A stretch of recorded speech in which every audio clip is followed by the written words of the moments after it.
Hello students, आज हम discuss करेंगे कक्षा क्लास 12 12 के लिए फिजिक्स। और फिजिक्स का जो हमारा टॉपिक रहेगा वो मैंने लास्ट टाइम डलवा दी थी हेडिंग, फिर भी आज हेडिंग डाल लेंगे। लिखेंगे एक समान वैद्युत क्षेत्र में आवेशित कण की गति। आवेशित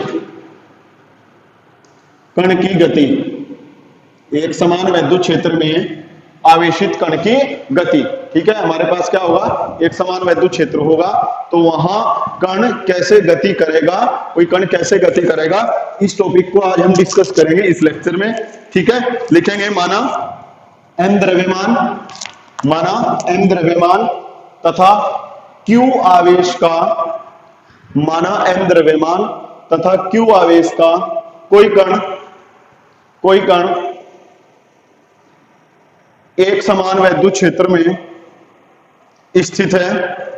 और ध्यान रखना है, जब भी कोई कण किसी वैद्युत क्षेत्र में होता है तो कण को वैद्युत क्षेत्र में रखने पर हमेशा ही उस कण पर बल लगता है। क्या लगता है?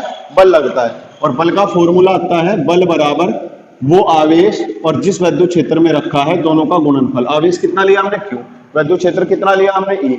उन दोनों का गुणनफल होता है। क्या होता है? उन दोनों का गुणनफल होता है। तो बल हमारे पास आया F बराबर QE। क्या आया बच्चों?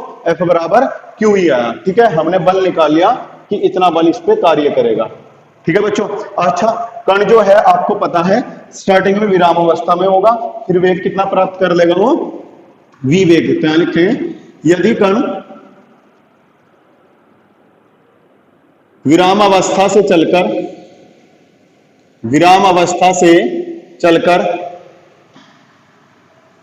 v वेग प्राप्त कर ले तब गति के तृतीय समीकरण से,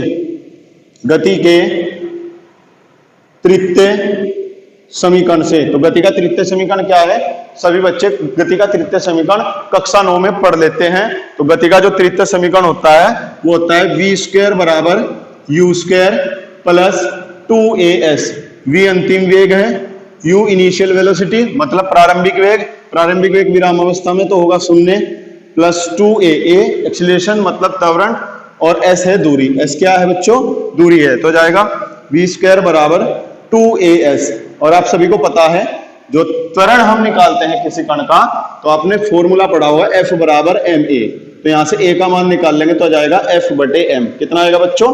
F बटे m आएगा। तो हम a का मान F बटे m रखेंगे तो आ जाएगा v स्क्वायर बराबर 2 a का मान F बटे m, और ये आ जाएगा यहां से s। क्या जाएगा बच्चों? s आ जाएगा।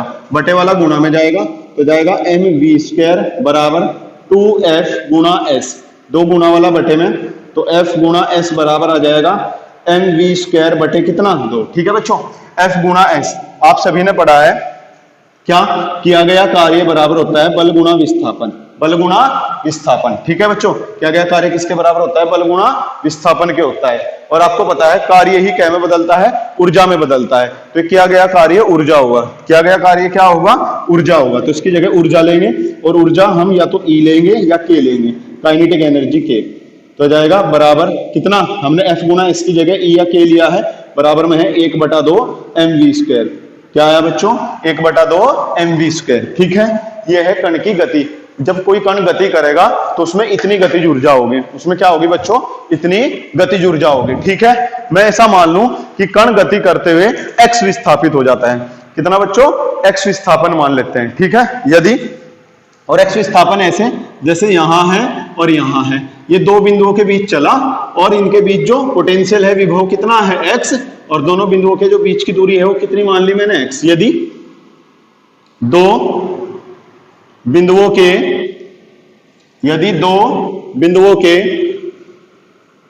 बीच की दूरी x तथा विभव v हो, विभव कितना हो बच्चों? v हो। ठीक है, तब हम तब हम याद करेंगे। तो आपको पता होना चाहिए जो वैद्युत क्षेत्र होता है वो विभव और बटे दोनों बिंदुओं के बीच की दूरी दोनों के अनुपात के बराबर होता है। दोनों के अनुपात के क्या होता है? बराबर होता है। ठीक है बच्चों, दोनों के अनुपात के बराबर होता है। अब करना क्या है हमें, इन गतिज ऊर्जा को हम E मतलब E के और आवेश के और विभव के पदों में ज्ञात करेंगे। आवेश के और विभव के पदों में ज्ञात करेंगे। कैसे? देखिए, गति का तृतीय समीकरण पढ़ा, v स्क्वायर बराबर u स्क्वायर प्लस 2as। ठीक है बच्चों, अब इसमें लगाएंगे गति का तृतीय समीकरण। v वेग है, u 0 है और 2a त्वरण है, और त्वरण बराबर क्या होता है? बल बटे द्रव्यमान, जो भी मैंने लास्ट टाइम डिस्कस किया। ऐसे विस्थापन, कितना विस्थापन है एक बिंदु से दूसरे बिंदु का? x, तो यहां आएगा x, तो जाएगा v स्क्वायर बराबर 2f बटे m, और ये x, f का मान रखेंगे। f सभी ने पता है, f बराबर क्या है? QE है, तो रखेंगे तो आ जाएगा v स्क्वायर बराबर 2, इसकी जगह आएगा q इंटू ई, और बटे में क्या आएगा बच्चों? m और इंटू x। E का मान अभी आपने डिस्कस किया v अपॉन x, तो रख लीजिए, तो जाएगा v स्क्वायर बराबर 2QE। E का मान रखेंगे, क्या है बच्चों? v बटे x, और बटे में और क्या है? m और इंटू x, x से x कैंसिल आउट हो जाएगा, तो जाएगा v स्क्वायर बराबर 2QV, और बटे में कितना m। ठीक है बच्चों, कितना आएगा? बटे में m आएगा। बटे वाला कहां जाएगा? गुणा में जाएगा, तो जाएगा यहां से mv स्क्वायर बराबर 2QV, गुणा वाला बटे में, तो जाएगा यहां से mv स्क्वायर बटे 2 बराबर, यह जाएगा QV। कैपिटल V विभव है, स्मॉल v वेलोसिटी यानी कि वेग है। इसको में से लिख सकते हैं 1/2 mv स्क्वायर बराबर QV। और आपने अभी पढ़ा 1/2 mv स्क्वायर लास्ट टाइम, ये किसके बराबर है? ऊर्जा E या K के। तो इसको लेंगे E या K बराबर क्या आएगा? QV। तो ध्यान रखना, जब कोई कण किसी वैद्युत क्षेत्र में, एक समान वैद्युत क्षेत्र में गति करता है और उसकी ऊर्जा निकालनी है, तो उसकी ऊर्जा होती है वो आवेशित कण का आवेश और उस पर विभव, दोनों के गुणनफल के बराबर होती है। दोनों के गुणनफल के बराबर होती है। वीडियो को पॉज करके नोट करते हैं, वीडियो को पॉज करके नोट करें। ठीक है बच्चों, वीडियो को पॉज करके नोट करें। ठीक है, चले। अब है ऊर्जा की इकाई, और ऊर्जा की इकाई में हेडिंग डाल लेंगे इलेक्ट्रॉन वोल्ट। हेडिंग डाल लेंगे सभी बच्चे इलेक्ट्रॉन वोल्ट। हेडिंग लगाएं इलेक्ट्रॉन वोल्ट। ठीक है, हेडिंग होगी इलेक्ट्रॉन वोल्ट, शॉर्ट में लिख सकते हैं इसको ईवी, इलेक्ट्रॉन वोल्ट को। ठीक है, लिखे इलेक्ट्रॉन वोल्ट ऊर्जा का छोटा मात्रक है, मतलब ऊर्जा इतनी कम हो कि हम माप ना पाए तो इलेक्ट्रॉन वोल्ट में मापते हैं। इलेक्ट्रॉन वोल्ट ऊर्जा का छोटा मात्रक है। किसी इलेक्ट्रॉन को 1 वोल्ट विभवांतर से त्वरित किया जाए, मतलब जब उसको विभवांतर देंगे त्वरित होगा, वो एक्सीलरेट होगा, चलेगा। 1 वोल्ट विभवांतर से त्वरित किया जाए तो उसको त्वरित करने पर जितनी ऊर्जा प्राप्त होती है, उसको त्वरित करने पर जितनी ऊर्जा प्राप्त होती है उसे इलेक्ट्रॉन वोल्ट कहते हैं, उसे इलेक्ट्रॉन वोल्ट कहते हैं। और आपने फॉर्मूला पढ़ा ऊर्जा का, ऊर्जा बराबर यानी कि K बराबर क्या था? Q into V, Q into V। अब हमें ऊर्जा निकालनी, ऊर्जा क्या में है? इलेक्ट्रॉन वोल्ट में। Q क्या है? आवेश। आवेश क्या मानना हमने? इलेक्ट्रॉन। एक इलेक्ट्रॉन पर कितना आवेश होता है? एक इलेक्ट्रॉन पर आवेश होगा बच्चों 1.6 गुणा 10 की घात माइनस के 19। कितना होगा बच्चों? 1.6 गुणा 10 की घात माइनस के 19 कूलम होगा। और V क्या है? विभव। विभव कितना दिया आपने बच्चों? 1 वोल्ट का दिया है। कितने वोल्ट का दिया है बच्चों? 1 वोल्ट का। तो 1 इलेक्ट्रॉन वोल्ट बराबर आ जाएगा 1.6 गुणा 10 की घात माइनस 19, और मात्रकों में जब कूलम और वोल्ट की मल्टीप्लाई करेंगे तो हमें प्राप्त होगा जूल। क्या प्राप्त होगा बच्चों? जूल प्राप्त होगा। ठीक है, तो हमें पता चलेगा 1 इलेक्ट्रॉन वोल्ट में कितने जूल होते हैं बच्चों? 1.6 गुणा 10 की घात माइनस 19। जब भी हम इलेक्ट्रॉन वोल्ट को जूल में कन्वर्ट करेंगे तो हमें क्या करना है? 1.6 गुणा 10 की घात माइनस 19 से गुणा करनी है। किससे गुणा करनी है बच्चों? 1.6 गुणा 10 की घात माइनस 19 से। यदि हम जूल को इलेक्ट्रॉन वोल्ट में बदलेंगे फिर हमें इससे भाग करनी है। फिर क्या करनी है बच्चों? इससे भाग करनी है। ठीक है, अगर हम बात करें नेक्स्ट 1 मेगा या मिलियन इलेक्ट्रॉन वोल्ट की, तो जाएगा 1.6 गुणा 10 की घात माइनस के 13 इसलिए आ जाता है क्योंकि मिलियन में प्लस के 6 आता है, तो इतने जूल होगा 1 मिलियन इलेक्ट्रॉन वोल्ट। ठीक है, आगे बहुत ज्यादा यूज होगी यूनिट, नोट कर लेंगे, नोट कर ले बच्चों। ठीक है, नोट कर लिया। तो ये थी ऊर्जा की इकाई, यानी कि ऊर्जा का मात्रक इलेक्ट्रॉन वोल्ट। कब? जब ऊर्जा बहुत कम सी हो तो उसमें मापते हैं। अगली हेडिंग लगाएंगे वैद्युत स्थितिज ऊर्जा। हेडिंग डाल लें वैद्युत स्थितिज ऊर्जा। ठीक है, तो हेडिंग डाल लेंगे बच्चों वैद्युत स्थितिज ऊर्जा। ठीक है, वैद्युत स्थितिज ऊर्जा लिखे, दो या दो से अधिक बिंदुओं को, दो या दो से अधिक बिंदुओं को एक दूसरे के निकट लाकर, एक दूसरे के निकट लाकर निकाय की, निकाय की, निकाय कोई सिस्टम बना लेना, निकाय की रचना करने में, रचना करने में जो कार्य किया जाता है, जो कार्य किया जाता है वह इसकी वैद्युत स्थितिज ऊर्जा कहलाती है, वह इसकी वैद्युत स्थितिज ऊर्जा कहलाती है। तो दो आवेशों को निकट लाकर, निकट लाने में जब हम कोई निकाय बनाएंगे दो आवेशों को लाकर, सपोज ये आवेश अनंत पे था, यहां रखा, तो अनंत से हम यहां तक लाए, तो हमने क्या करना पड़ा, कार्य। वो कार्य किसके रूप में संचित होगा, ऊर्जा के रूप में। किसके रूप में संचित होगा बच्चों, स्टोर हो जाता है एनर्जी की फॉर्म में। ठीक है, हालांकि हम उल्टा पढ़ते हैं, पहले हमारे एनर्जी होती है फिर कार्य होता है, बट यहां कार्य को किसमें, एनर्जी में, यानी कि एनर्जी ही वर्क के रूप में स्टोर रहती है। ठीक है बच्चों, तो हमने मान लिया दो आवेश, एक Q1 Q2 जो R डिस्टेंस से सेपरेटेड है, मतलब R दूरी पर एक दूसरे से पृथक दूरी पर रखे हुए हैं। लिखे, माना दो आवेश Q1 व Q2, माना दो आवेश Q1 व Q2 जो एक दूसरे से, जो एक दूसरे से R दूरी पर, R दूरी पर रखे हुए हैं, R दूरी पर रखे हुए हैं, तब R दूरी पर रखे हुए हैं, तब इनके बीच विभव निकाल लेंगे। और ऐसा सोचते हैं हम Q2 आवेश को अनंत से लेकर आए, तो विभव किससे निकलने वाला है, Q1 से। तो जाएगा विभव V बराबर 1/4 पाई एप्सिलॉन नॉट, जिस चार्ज से बना है, कितना है, Q1, कितनी दूरी पर बना है, R। तो जाएगा विभव V बराबर 1/4 pi epsilon naught Q1 by R। Q1 से बना है R डिस्टेंस पर यहां, क्योंकि हम सिस्टम को Q2 बहुत दूर रखा हुआ था, अनंत पे यहां लेके आए। ठीक, तब Q2 आवेश को, Q2 आवेश को अनंत से, अनंत से वैद्युत क्षेत्र में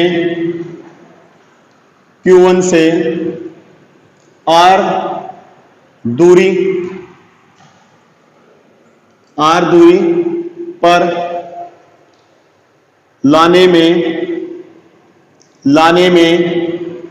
किया गया कार्य, किया गया कार्य W हो, तो सभी ने पढ़ा है, क्या क्या पढ़ा है, विभव बराबर किया गया कार्य बटे वो आवेश जिसको लाए हैं। किसको लाए हैं हम, Q2 आवेश को लाए हैं, तो बटे आ जाएगा Q2, बटे वाला गुणा में जाएगा, तो W बराबर आ जाएगा V गुणा Q2।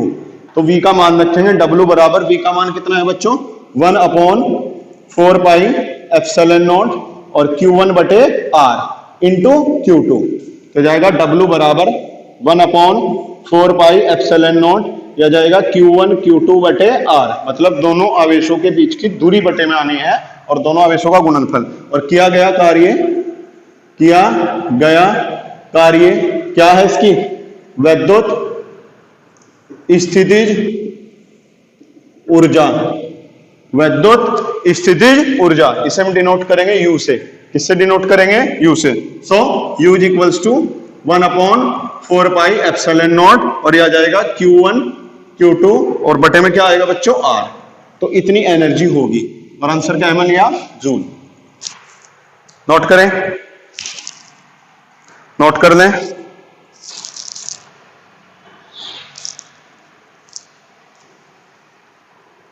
ठीक है, नोट डाल के लिख लें 2। अगर थोड़ा तेज लग रहा हो तो वीडियो को पॉज करेंगे, फिर वो ब्लैक व्हाइट बोर्ड से जो भी आपका लिखा गया है उस सबको नोट करेंगे, ठीक है ना। इसके बाद हमें नोट डालना है NOTE नोट, और इसमें लिखना है, लिखो बच्चों, सजातीय आवेशों के लिए, सजातीय आवेश, सजात मतलब एक जैसे दोनों, सजातीय आवेशों के लिए लाइक चार्जेस, स्थितिज ऊर्जा धनात्मक, स्थितिज ऊर्जा धनात्मक तथा विजातीय मतलब अलग अलग, जैसे एक प्लस एक माइनस। विजातीय आवेशों के लिए, विजातीय आवेशों के लिए वैद्युत स्थितिज ऊर्जा, वैद्युत स्थितिज ऊर्जा ऋणात्मक होती है, वैद्युत स्थितिज ऊर्जा ऋणात्मक होती है, ठीक है। ट्रायंगल वगैरह से भी अगर हम फाइंड आउट करना चाहे तो कर सकते हैं। जैसे हमारे पास यहां चार्ज Q1 दिया, यहां Q2 दिया, यहां Q3, ये डिस्टेंस R1 है, ये R2 है, ये R3 है। तो पहले यहां ऊर्जा निकाल लें, फिर यहां ऊर्जा निकाल लें, फिर यहां ऊर्जा निकाल लें और सबको जोड़ दो। यहां ऊर्जा कितनी आएगी, U बराबर 1/4πε0 Q1 Q2 बटे R1। यहाँ कितनी आएगी 1/4πε0 Q2 Q3 बटे R2। यहाँ कितनी आएगी 1/4πε0 Q1 Q3 बटे R3। जो कॉमन होगा उसे कॉमन ले लेंगे। ऐसे हम किसी ट्रायंगल से भी टोटल एनर्जी को फाइंड आउट कर सकते हैं। और एनर्जी में ध्यान रखना है, दोनों एक जैसे चार्ज हैं, प्लस प्लस के हैं जब भी प्लस आएगी, माइनस माइनस के हैं तो माइनस माइनस प्लस होके जब भी प्लस आएगी। यदि ये प्लस ये माइनस या ये माइनस से प्लस हो तो हमारी जो एनर्जी आएगी वो कैसी आएगी, माइनस। इसलिए कहा है जो विजातीय आवेश है उसके लिए स्थितिज ऊर्जा ऋणात्मक और जो सजातीय आवेश है उनके लिए स्थितिज ऊर्जा धनात्मक होती है, ठीक है। जो बच्चों का क्वेश्चन हो वो अपने कमेंट सेक्शन में जरूर बताएं या फिर मुझे पर्सनली व्हाट्सएप पर अपना क्वेश्चन शेयर कर दें, ठीक है।